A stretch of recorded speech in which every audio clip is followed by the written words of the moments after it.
That's right, you're hearing the music properly. Today is my 58th birthday. Go me! Now, I'm not going to apologize for showing you a medley of the beautiful birthday scenery that I've seen this morning. It was foggy and the mountains were gorgeous. So please take just a few minutes to enjoy the scenery that I'm about to show you. I have some wonderful surprises. I ran into some very beautiful stuff this morning. And afterward, after we're all done singing happy birthday to the nutty backyard professor, I have got a perfect game of chess to show you. For my birthday present to me, I studied this game, and because it's my birthday, I'm going to share my fun that I've learned with my friends on YouTube. So enjoy the wilderness for just a few minutes. I promise it's worth the watch.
This is a game that I take from Fred Reinfeld's book, The Immortal Games of Capablanca. This particular game is considered the classic game of Capablanca. It was played in New York in 1927. It won the first Brilliancy Prize. It is crisp. It is swift. It is absolutely flawlessly played. This is quite the accomplishment. Spielman was no dope. He was considered in the upper echelons of chess mastery in Capablanca's day in the 1920s and 30s. Everyone that's playing is at their peak at this point in time. And this was when Alekin became the world champion, this era. And so they were all, this was Nimzovich's power time. All of the really good greats. Lasker was on the downside, but he was still a very, very, very strong player. So this is an exceptionally sweet game. It's the Queen Gambit Declined that they're playing here. And they both just play a phenomenal game. He's going to put the pin of the knight to the queen, and Spielman is going to put the pin of the knight to the king. Now, the idea here at this point is Spielman is trying counterplay prematurely, and Capablanca just immediately punishes him step by step. The reason it's considered a premature counterattack, why would you suppose that? The development is really, honestly, classical Queen Gambit Declined, isn't it? I mean, we've seen positions like this, if not this exact position, many times in this particular setup, right? The reason is, one, he's not castled yet. Two, his queen is on her home base. Three, let's see, that's two, so that's three. Happy birthday to me. Three, his bishop is not developed. And four, his rook is not developed. In other words, he was considering that Capablanca was already attacking him. Now you can see, you're saying, well, you're finding fault with Spielman, but Capablanca isn't developed also. Correct. This is not an attacking move so much as a developing move. Spielman took it as an attacking move, and so he began his counterattack. And watch what happens. Very interesting. Pawn takes the pawn, and pawn takes the pawn. And now, Queen Rook 4. The beginning of the end already. From here out, every single move of Capablanca is perfect. It's precise. And it just gives you goose flesh when you see how clean he plays this game. Oh my gosh. I've never seen anything quite so like it, man. Bishop takes knight check. No, no, no. That's all wrong. That's all wrong. For the way Capablanca is bringing out his pieces, taking that knight was a mistake. No, no, no. Look. He's got an open file. He's got a queen on this side that's safe. He's pinning the knight to the king. That queen just does pretty much everything for Capablanca. And now he castles. And now he goes to pawn king 3, supporting the center pawns, always important. Pawn bishop 4, another questionable move. It's just considered an inferior move at this point. Not gonna work. Bishop queen 3. Capablanca is bringing out his pieces more systematically, energetically, and quickly than Spielman, and that costs Spielman the game. Essentially, that's what's happening. Too many pawn moves. Now, it's interesting because, see, in former games that I've shown, I've criticized, I've mentioned that it's not a good idea to bring your queen out so early. And yet here we see, because the queen is out so early, Spielman is doing too many pawn moves. He should be developing. You notice he's not really attacking the queen. So it's not like he's making Capablanca lose tempi, having to run his queen all around dodging attacks. So each circumstance needs judgment, doesn't it? Right? Yeah. So anyway, too many pawn moves. That's the problem with Spielman's game here at this point. Okay, viewed superficially, he says, Black's position looks quite promising because of the queenside pawns. Okay, that's the superficial, quick look at it. Oh, well, and as I would, as an amateur, put it, and I have said this in games before, but as we deepen our chess knowledge, we began to assess our assessments and reassess what we used to think, because we have to grow and expand in our chess knowledge. He does have more space on the queen side. But here's the problem with this. The threatened smash up of Black's position by pawn king 4 is looming now. So this is the move that's going to make it so that the queen pawns don't give Spielman the extra space. So this is the threat that's coming up, the pawn king 4. Now watch how they revolve the entire game around that. This is remarkable for that. So here's what they do. First, Capablanca will castle. It's always good to castle against Spielman. Pawn, queen, rook 3. He needs to make sure his queen side is solid first, right? And now the first step. Rook behind the pawn to give it support in its push. So now Capablanca is on his way to push that king pawn, and when it gets to king 4, it will completely destroy Spielman's position. Isn't that remarkable? When you really stop and think about it, you go, you know, it's just a pawn move, and honestly, it's just an exchange of pawns, and yet just that one pawn move will completely wipe out his position. In other words, it'll make him weaker, in which case he can't win. See, position is as critical, if not more so, than being up in material or having an imbalance that's powerful, that's in your favor. Position is critical as well.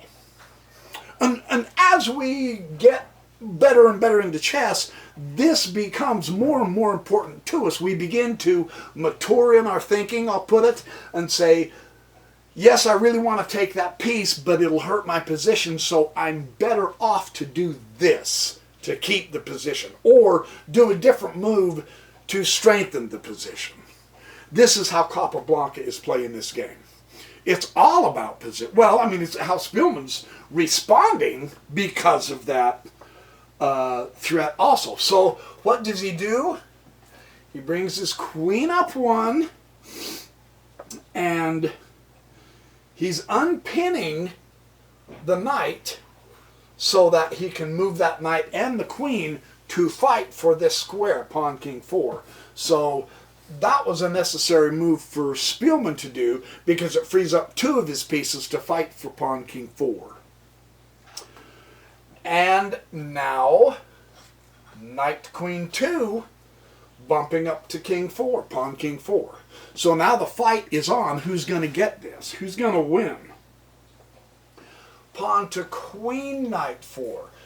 When you know that your opponent is amassing power on a square to press upon or just to control the square, probably the best thing you can do is to counterattack.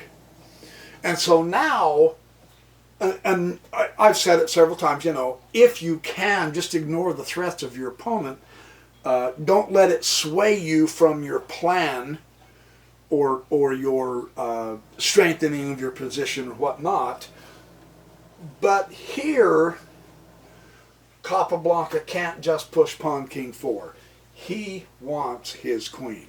So he does have to properly respond. I mean, there is a time when, because of the counterattack, and it is with a pawn, it's with a lowly pawn against the mighty queen, you really do have to respond to that. Does that make sense? Okay. So he bumps it up to here, and he got an exclamation point. He did not lose the power of his position from here. He strengthened it into the queen side. Had he come to here, that would have been an inferior move. Right? I mean, you can just see the difference, again, in the position of this compared to this. And so Capablanca did that. Of course, he knew how to play chess, believe it or not. No, it's a true story. I wouldn't lie to you about that. Knight king 5. Now, what can I say? One of my very, very, very favorite things to do in chess is knights on outposts. And when it's a central knight on the 5th rank, I mean, you can't help but say that is a sweet move. Now, it's not permanent. There is a pawn here that can chase it off eventually if need be. We also have a knight here that if he wants to, he can swap the knight. But man, that is a power move. You know what else makes this move somewhat good? If he can get this in here, is he's got this knight that can go right to here and then up. Now, if this gets swapped somehow, and he wants to bring his other knight here to get that outpost, then you would exchange.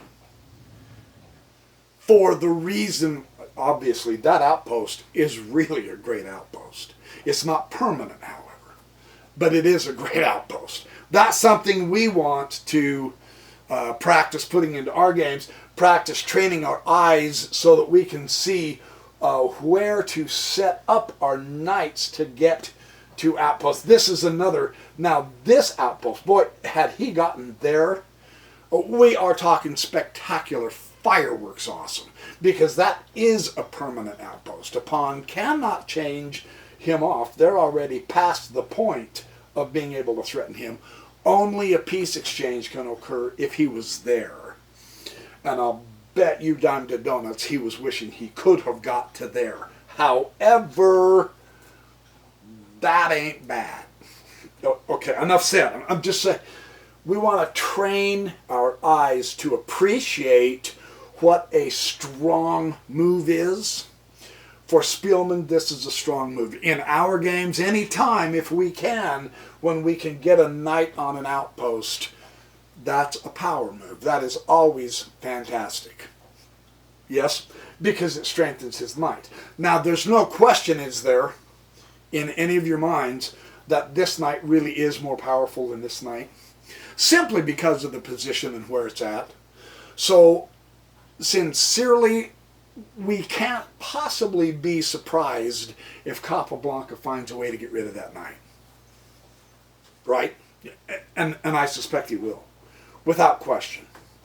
And he does. Knight takes knight. Yes. So now this is interesting, because the other thing that outpost did is it did prevent Capablanca from going pawn king 4 and wiping out his queenside position. So what it accomplished was it made it so that Capablanca basically has to go to plan B, right? Instead of the main idea, because now, of course, the square is occupied, and it's occupied by the wrong piece. So Spielman gets a point for stopping that position destroying move. So that's a good play. Yeah? And the pawn will take the knight. So, way to go, Spielman. He played that well. And we are down some pieces. Now observe, just observe, something you always want to just mentally do a quick check. You don't have to dawdle on it for a long time, but just observe the two bishops. Capablanca has the two bishops. No open file yet. There is an open file, but neither player has claimed it yet.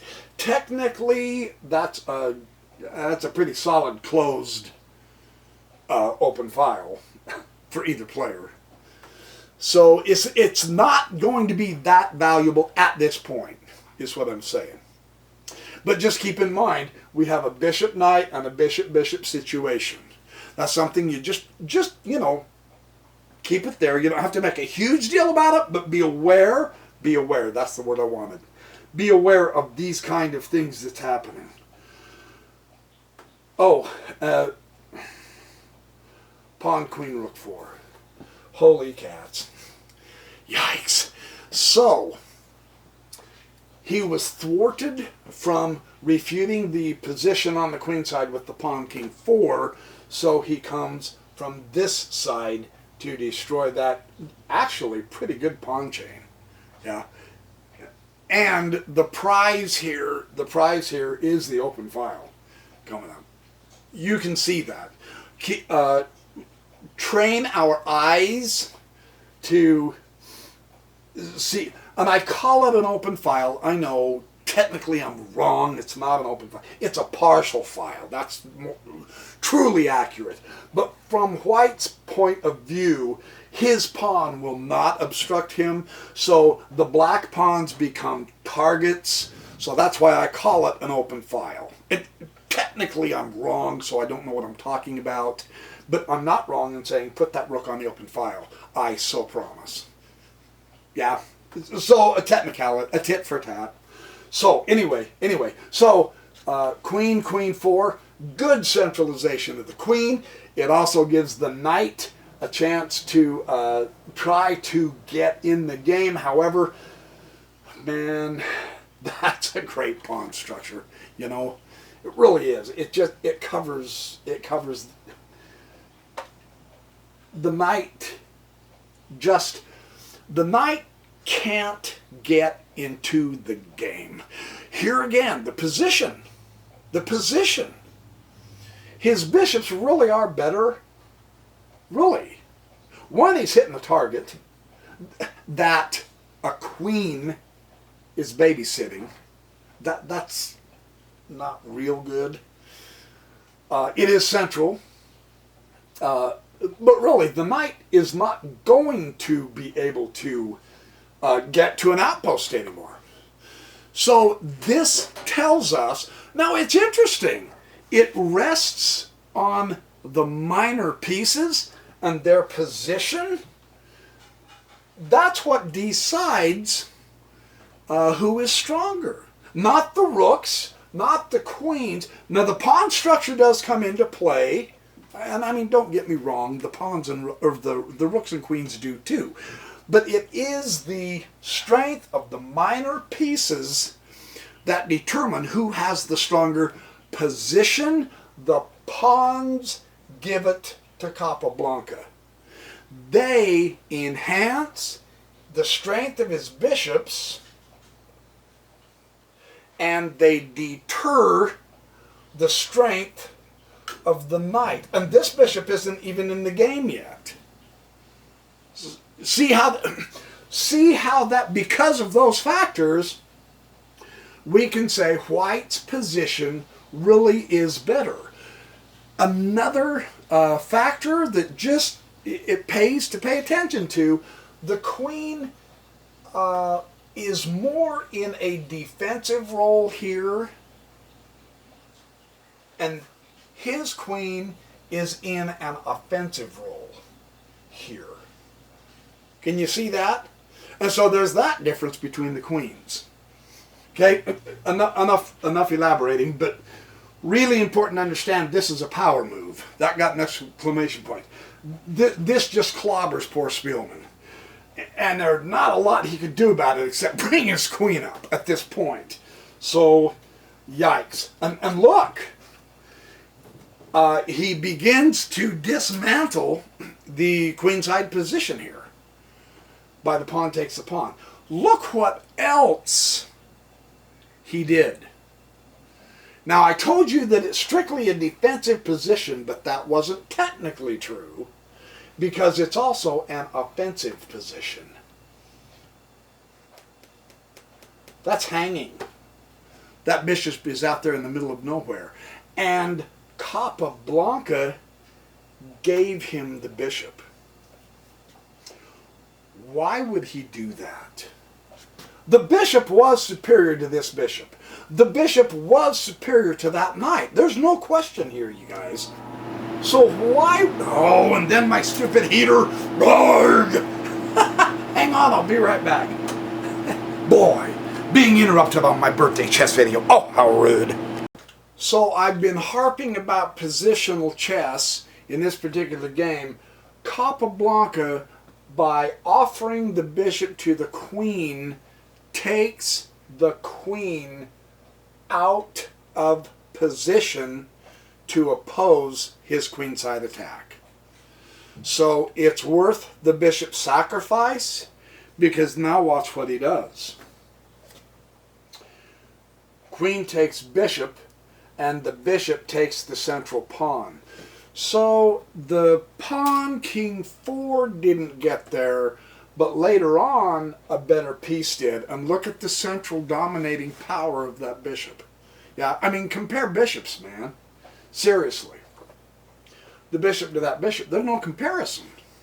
Who has the greater power? Shoot, man, compare the bishop to the knight. Again, this poor knight still can't get into the game, right? So, and now the queen has been lured away from the center of action. The bishop taking the pawn solidifies the fact that this square, this square, this square, this square, this square, this square, and this square is completely off limits to that queen. She's not gonna go this way, but that's where she needs to go. It's a great stratagem, is what I'm trying to tell you, that Capablanca did here. And here is why. Because once you're on a roll, man, go with it. Pawn takes the other pawn, and now, holy crap, the attack is on. And you say, wait, though, the bishop is hitting the pawn, the rook is hitting the pawn. True, but look. So he has to move the rook first, yeah? Oh, no, no, no, come on. Oh, bishop takes the pawn. And then rook went to knight 1. Yeah, rook went to knight 1 after the bishop took the pawn.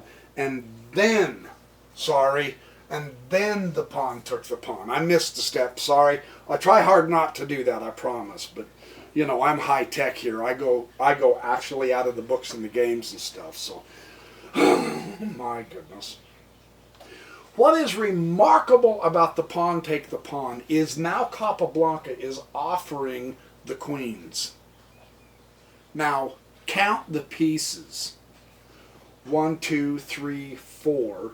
Count the pieces. 1, 2, 3, 4, 5. Black is up a piece, and yet he won't trade queens. Now, this is testament to the fact that position is everything.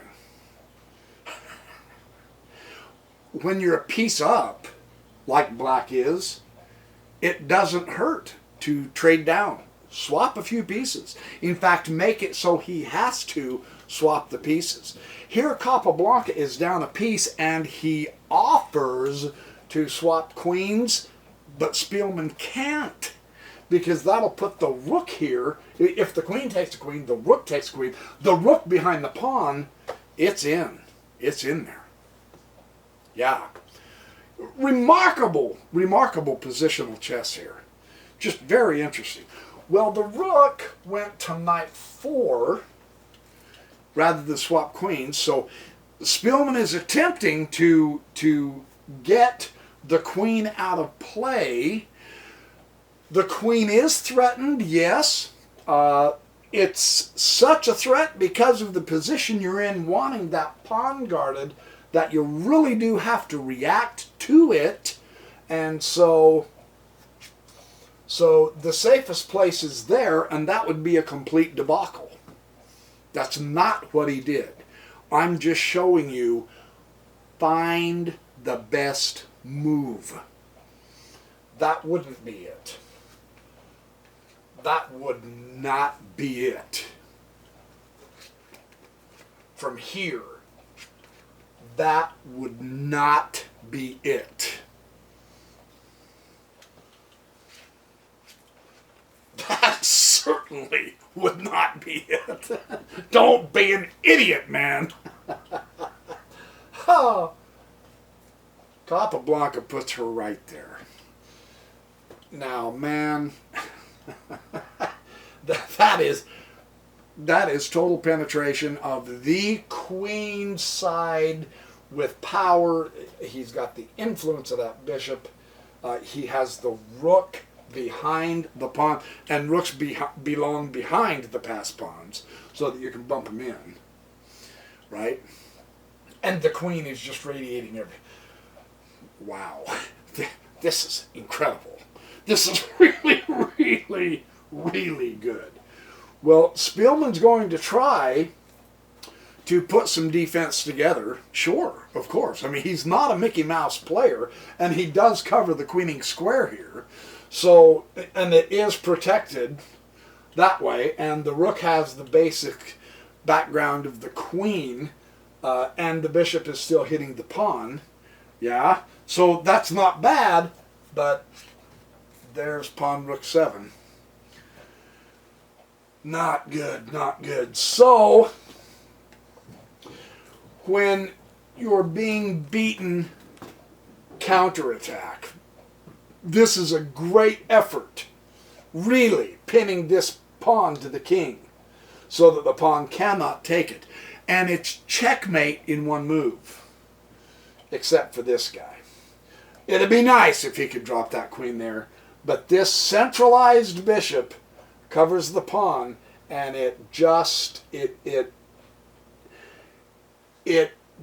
well, look, it segregates the Black Army, doesn't it, into 3 different quadrants. 1, 2, 3. The power of that central bishop, you can just physically see it. That is incredible to see, you guys. Just savor the moment for a minute. Sometimes you can't help it. You have to do that with Grandmaster games because they are so well played. There's one section. There's another section of black. There's the other section of black. Wow! That is quite the scene. That is quite the scene. Okay, so where did it go? Queen, bishop, okay, now, Capablanca knows it's not going to be a checkmate the next move. He has the checkmating square covered, right? And of course, the queen can't go to here. The bishop can't take it either. No. Yeah, you'll destroy the cover. And yes, some bishops are meant to be sacrificed. There's not enough poopah here to sacrifice the bishop. It still won't work. So Spielman is on the short end of the stick with this. So Capablanca knows he can push the pawn and get a queen. And the nice thing is it'll cost him a rook. because the rook will have to take the, well, I mean the knight. The knight, not the rook. The knight will have to take the queen. So by pushing the pawn, Spielman would lose the knight. Because, of course, once the knight takes the queen, that's what the bishop's for. Cover it that way. And then the rook covers the bishop from the rook. So this, actually right now, Capablanca is threatening the knight in this position. But does he push the pawn? No. Watch what he does. Oh my. This rook has not... Yeah, he's protecting a pawn that really doesn't need it. So put all of your pieces in the fight. Put all of your army into the fight. And look how he does that. Black has had the open file long enough. Now, you always challenge the open file. You always challenge your opponent if he owns the file with a rook. What a great concept. Once again, we see this. Someone has an open file and is using it with the rook, and his opponent with his rook challenges the open file. That is standard operating procedure in Grandmaster games. So there's our clue for how we can improve our chess. It needs to become standard in our games, truly. And if your opponent isn't aware of the absolute fundamental law of rooks on open files and rooks and challenging other rooks on open files, you will begin to walk right over your opponents. And you're already telling me in the comments that that is what's happening. Yes, it follows as the night follows the day that that is what is going to happen. And here we see it again. I'm just saying. Well, the rook has to take it. You got no choice. Takes away the power of the open file from his opponent. And then he takes the open file for himself, threatening the knight to boot, which is covering the queening square. Uh-oh. Well, he can threaten the bishop, finally.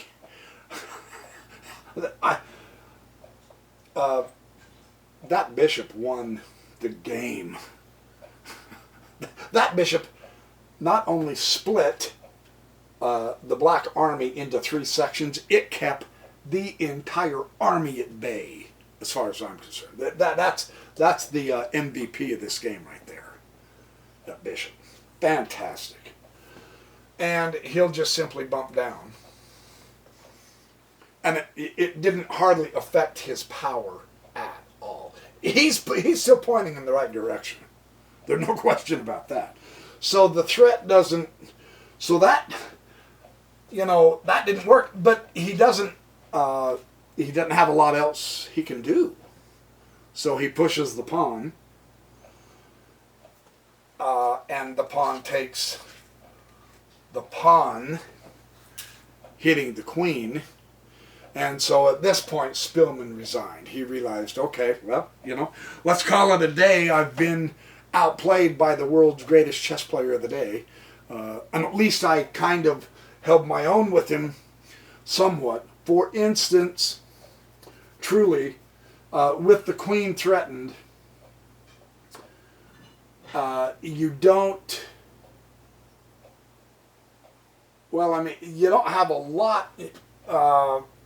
and I'm just doing this quick and superficial. You've got a pawn and a queen. You can at least try to induce him to swap the queens. Yeah. Not that he has to do that. Yeah, see, now you're... So that may not be the best thing, because now you have 2 pieces that are threatened. And the other question is, do you do you, as white, swap the queens? I don't think so. I don't think so. Let me look at this real quick. If the queen takes, the rook takes, well, and then that, well, no, and then the rook takes. So you're still going to get the, what you're going to end up doing if the queen takes and the rook takes and the rook takes and then the rook has to come. See, the rook can't even come over because the bishop, yeah. So maybe it wouldn't hurt if he swapped the queen. He's going to get the pawn in because of the MVP of the game right there. He's got that crown, or the queening square covered, and he's got this fantastic. So if he went like this and the rook takes instead of the queen take the queen, what if he went rook takes, then queen takes? No, because that leaves his queen. No, if he's going to offer the queen, you have to take the queen. Well, I mean, you don't have to. Technically, you could go there. Well, let's. If he went there and then he came here, for instance. Yeah, you got it. Well, you know what? That might work. Yeah, no, you don't want to go there. You'll lose the pawn that way. You won't get the. Yeah, okay. Swap the queens. Swap them. Swap the queen, and the rook takes, and then the rook takes. That's how you want to do it. Yeah. At this point, I mean, if he tried to. From here, is there any other square that the queen could go to be effective? Not really. Right? So try to get the queen off the board, but it still won't work. You're still going to get the queen in. You're still going to lose the rook, is what you're going to do. Either way, also. I mean, you could put the rook here and make him take you and then take it with the rook, with the pawn, but why sacrifice your rook? Why not just bump it in, and then the rook takes and then you keep your rook. So, see, either way, that's a win for Capablanca. So anyway, enough speculating. What a fun way for me to spend a little bit of time on my birthday sharing wonderful games with my friends all over the world on YouTube. You guys rock. You're awesome. Remember, we're improving while we're having fun. And it just doesn't get better than that. So I'm going to go finish celebrating my birthday. I will see you guys in the next Backyard Professor Chess video.